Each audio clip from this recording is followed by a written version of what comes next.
황만금 프린트의 10페이지의 5번 밑에 부분입니다. 그러니까 교재로 했던 거 말고 중요한 부분을 두 부분만 더 할 겁니다. 오늘도 열혈 연기 들어갈 겁니다. 자, 지금 보시는 씨는 누구냐면 민 씨하고, 자, 황만근이 사라졌어. 사라지고 나서 그 다음에 어떻게 됐냐면 민 씨가 은연중에 사람들을 모은다고 했지. 모아서 어저께 걸기대에 간 사람 누구냐고 민 씨하고 이장이 서로 한 싸움 붙는 부분입니다.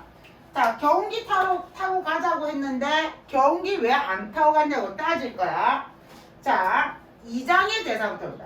내가 아나 읍에 가보이 장날이더라고. 보나마나 어디서 술 처먹고 주질러 앉았을 기라. 백리길을, 자, 백리길을 기운기를 끌고 갔으면 시간도 많이 걸리고. 자, 그 말은 경운기 타고 가자고 했는데 누구는 안 타고 갔어? 이장은 안 타고 갔다는 얘기야 지금. 그러면서 다른 사람들은 말이 없었고 민 씨와 이장만이, 출발할게요. 민 씨와 이장만이 공을 주고받는 꼴 밑줄 쳐. 자, 민 씨와 이장이 지금부터 말다툼할 거거든. 무슨 갈등? 외적 갈등이 두드러지는 부분입니다.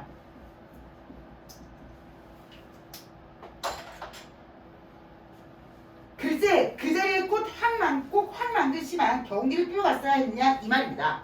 그것도 고장난 경운기를. 자, 고장난 경운기가 여러 가지를 상징한다고 했지. 하나는 황만근의 죽음하고 연관돼 있고, 두 번째는 그만큼 황만근이 성실하게 살았다는 거였어. 그 다음 기운기를 끌고 가는 게 내 말이라 투쟁 방침이 그렇다 카이. 기운기도 그렇지 고장은 무슨 고장? 망그이가 그걸 하루 이틀 몰았나? 남들이 못 본다 뿐이지. 그럼 이장님은 왜 경운기를 안 타고 트럭 타고 하셨나요? 이장님부터 솔선수범해야지 다른 동민들이 따라할 텐데 지금 거꾸로 되었지 않습니까? 라고 민씨가 표준어로 따집니다. 내사부터 가려요.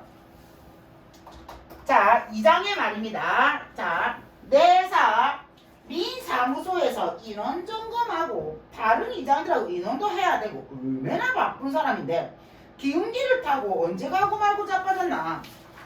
다른 동네 이장들도 민소 앞에 모여가고 트럭 타고 가는 길을 진짜로 기운기를 끌고 갔으면 군대는 늦어도 한참 늦었지. 군차에 갔는데 비가 와가지고. 자, 그 다음 밑줄 온 사람도 몇이 없더만 모이자고 해놓고 사람들 안 모인 거야. 자, 걸기대 하기로 했는데 사실 이 걸기대는 형식적인 걸기대였습니다. 제대로 사람들이 참여를 안 했다는 거야. 적었다 우리 유정이. 현서도 안 적었다. 뭐하고 있지? 일찍 오면 다야? 정신도 와야지. 양훈구의 본 모습입니다 이게. 양훈구 공부 잘한다고 오해하면 안 돼요. 자, 소리만 몇 번 지르고 왔지 군청까지 군기를 타고 갈 수가 있던가. 국도의 차들이 미치게 맹크로 쌩쌩 달리는데 받침은 왜 하려고. 다른 동네처럼 자가로 간 사람도 쎄써 가로다다. 너무 잘하지. 내 꿈은 연기자입니다. 자, 가로 보시면 이장의 대사입니다. 두 번째 듣더니 별로 감흥이 없네 지혜야. 연기를 다음에 그럼 전라도 사투리 보여줄게. 자, 가로는 이장의 말이야. 근데 이장은 자기 잘못 아니라고 뭐 하고 있어요? 책임을 회피하고 있는 부분입니다. 이장의 책임 회피죠.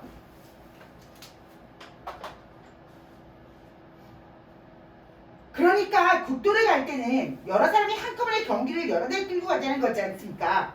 시도하고 의지도 보여준다면서요. 허허, 나 참. 아침부터 바쁜 사람 불러냈죠. 사람 말 알아듣도 못하고 엉뚱한 소리만 해서네.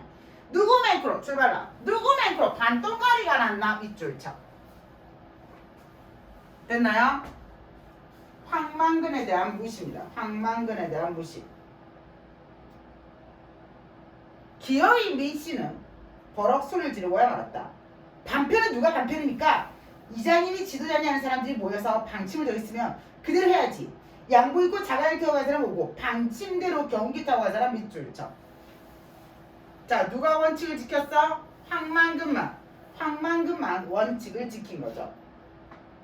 오지도 않고 이게 무슨 경우냐고요. 됐나요? 자, 그리고 프린트 맨 마지막 페이지로 가보세요. 자기는 제대로 했나? 다른 숙제를 알겠구나. 마지막 페이지 아닌가? 그러니까 마지막 페이지에 마지막 페이지 맞나? 뭐지? 니만 이상하구나. 어디 페이지냐면 얘들아 잠시만. 자, 27페이지라 달라. 안 했는데. 27페이지라 달라. 27가 맞나? 너랑 좀 안 맞나? 여러분은 저거랑 얘랑 다르구나. 너거는 어디냐면 19페이지에 달라. 여기네. 왜 그렇지? 자, 황만근. 황선생은 황선생 동글빼 있죠. 자, 여러분 잠시만 동글빼 좀 꼭 들어봐. 제가 황만근은 이렇게 말했다는 뭐의 영향을 빌렸다고? 가전의 전의 양식을 빌렸습니다. 저는 앞에 인물에 뭐가 있고 일대기가 나오고 뒤에 평가가 나오는 구성으로 되어 있다고 했었지. 우리는 앞에서 공방전 배웠습니다. 그래서 황만근 소설 뒤에 교과서에 소설 뒤에 공방전이 나와 있어요. 왜? 공방전도 가전체잖아. 이해했나? 자, 가전체로 따지면 언니 사시야 유정아 어디 봐? 여기 벽 보고 있어. 얼른 나와봐야지. 자, 가전체를 맨 끝에 어디다 놓으면 사시는 이렇게 말했다가 나와. 그 부분이 여기에 나옵니다. 지금 황만근에 대한 평가. 그럼 누가 평가하냐? 민씨가 황만근에 대해서 평가할 거야. 이해나? 황만근에서 평가할 거야. 자, 그런데 민씨는 황만근이라 안 하고 뭐라고 합니까? 황선생이라는 호칭을 써요. 그 말을 보면 민씨는 황만근을 굉장히 긍정적으로 평가하고 있습니다. 이해했나요? 자, 황선생이라는 호칭에서 알 수 있는 민씨의 태도는 어떤 태도? 긍정적인 평가입니다. 긍정적인 평가. 뭐야? 황선생은 어리석게 태어났는지 모르지만 해가 가며 차츰 신지는 신묘한 지혜입니다. 돌아왔다. 하늘이 착한 사람을 따뜻히 덮어주고 땅이 은혜롭게 불일되어 알껍데기를 가져왔다. 그리하여 그녀는 누구보다 지혜롭다.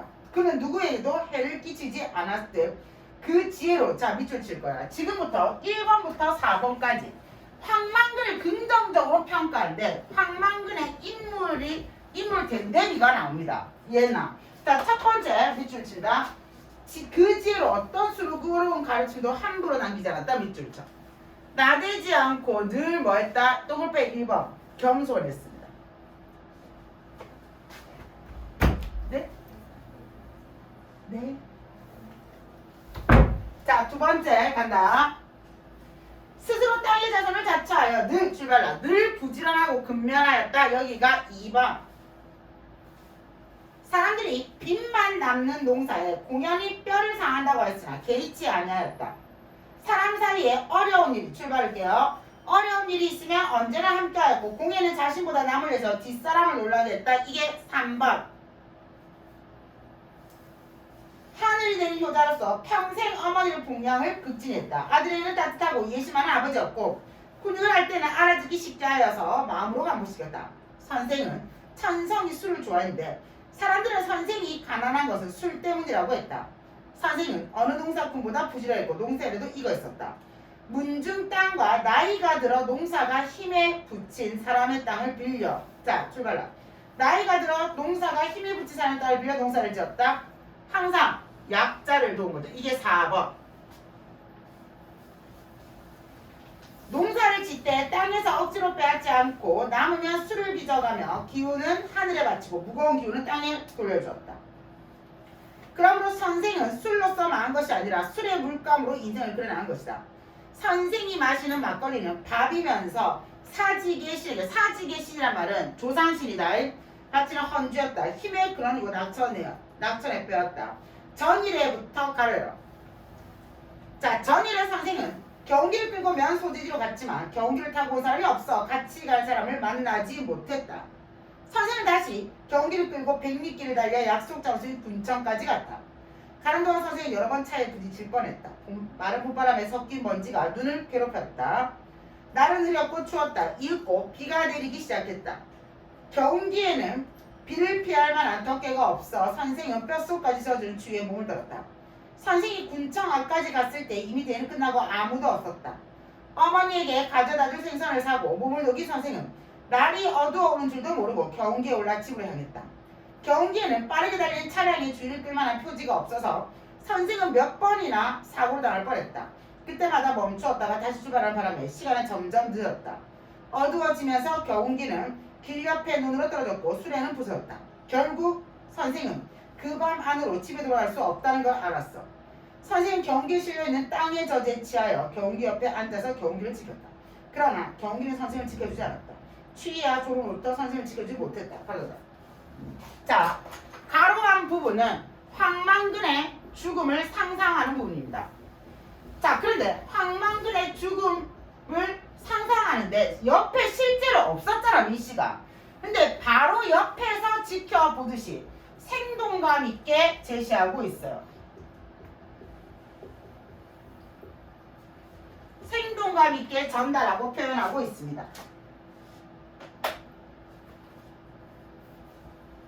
아, 선생이 좀 더 살았더라면, 자, 형광펜 들어. 난세 혹염에 그늘의 벽을 널리 베푸는 큰 나무, 광펜 봐라,가 되었을 것이다. 어느 누구도 알아주지 않냐고 간단하지 않은 삶이었지만 선생은 깊고 극한 경지를 이루었다. 보라, 남의 비웃음을 받으며 살면서도 비로하지 않냐고 홀로 할 바를 이루어 초지를 일관하는 이 어찌 그 다음 광펜, 하늘이 낸 사람 광펜 이라 아니할 수 있겠는가. 이 어찌 하늘이 내고 광펜, 하늘이 내고 땅이 일으켜 세운 사람 광펜. 자, 형광펜 바른 부분은 전부 다 민씨가 황만근에 대한 평가를 내린 부분입니다. 황만근에 대한 민씨의 평가입니다. 단기 4330년 5월 20날 본디 묘지에 놨을 것이지만 천지를 대영혼의 집으로 삼은 선생인지라 아무 쓸모도 없는 이 글을 세터말로 기농하였다가 이룬 것 없이 다시 도시로 흘러가며 남해인 민수. 자, 무슨 말이야? 기농에 적응하지 못한 거야. 그리고 다시 서울로 갈 겁니다. 자, 남해인 민수정이 엎드려 쓰다 라고 끝납니다. 여기가 평가입니다. 됐나요?